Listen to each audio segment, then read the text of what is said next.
Hey everybody, Rob from Recent Prep.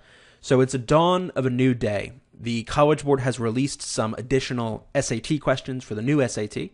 So it's about time that I actually throw my hat in the ring here and start working through some of these questions for you in a new video series.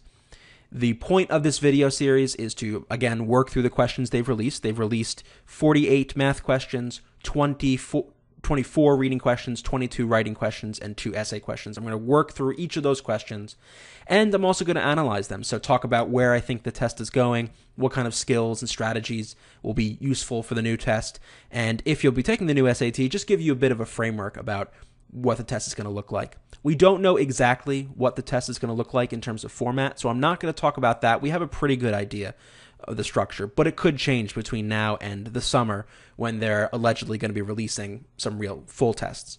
So I'm not going to talk about format much at this point, just going to focus on the questions themselves. Let's get this right out of the way. If you are taking the SAT in this spring, so the spring of 2015 or the fall of 2016, you are taking the old version of the SAT. So this video and these videos that are going to follow have no bearing on your test at all. You will be taking the old test, so all the videos I have currently on the old SAT apply for you. You don't have to watch this video. In fact, I don't recommend you watch this video if you're just taking the old SAT. If you're going to be taking the PSAT in the fall of 2015, so this coming fall, and or you're going to be taking the SAT in the spring of 2016, so not this spring, but next spring, this video and these videos are for you because you will be taking the new test, so it's probably a good idea to get an idea of what this thing is going to look like. The practice questions that I use in this video you can find at this link. I will also put this in the description. So this is where the College Board, at least at this point, has produced these practice questions.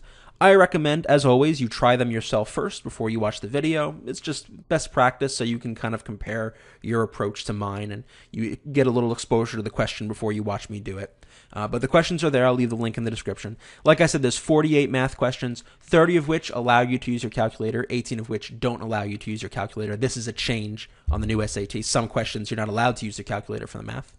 Then there's 24 reading questions, 22 writing questions, 2 essay questions, which I'm not going to be writing an essay, but I will talk about the overall structure of the essay and how it differs from the old SAT. So that's the questions that I'm going to be doing practice, that I'll be doing the videos for. I'll, like I said, not only be doing the solution to the problem, so I'll work through the question as I would any other question, but then the second half of the video will be analysis and commentary. So I'll talk about what I think about the question, where I think the test is going, the strategies and tips that might be useful, at least from what we can tell now based on these questions, and the skills and concepts you might need to learn. So basically some, commentary on what this test might look like. So let me know if you have any questions about any of the following videos. Again, this series is only for those who are studying for the SAT in the spring of 2016 or the PSAT in the fall of 2015. If you're one of those students, then let's go ahead and get started.